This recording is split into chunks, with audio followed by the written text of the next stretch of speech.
qabeenya godhachuu yoo barbaanne qabeenya godhannes duuris addunyaa kana taanee beekamu yoo barbaanne inni jalqabaa waaqayyo sodaachuu qabna jechuudha. Qabeenya kan namaaf kennu waaqayyoodha. Namooti baay'een akkas jedhu hin dafqina hin amaanaa hin hojjenna garuu hamma amaaniin argannu. Firoo tokko boloo tokko qabeenya kan namaa kennuu danda'u waaqayyo.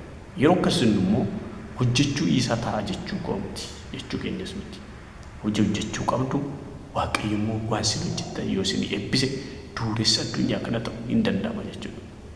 Kanaaf qabeenya waaqayyotu namaa kenna. Qabeenyi nuti har'a qabnu kan waaqayyooti. Sababni isaa nuti kan waaqayyooti. Nuti erga kan waaqayyoo taane qabeenyi keenya kan waaqayyooti. Namni baay'een qabeenya isaa akka kan waaqayyoo ta'e hin beeku. Haa ta'uyyuu malee ani kan waaqayyoo erga ta'e qabeenyi koo kan waaqayyooti. Isin erga kan waaqayyoo taatanii qabeenyi keessan kan waaqayyooti. Nu ofiin keenya iyyuu kan waaqayyoo waan taaneef qabeenyi nu qabnu hundumtiyyuu kan eenyuuti kan waaqayyooti.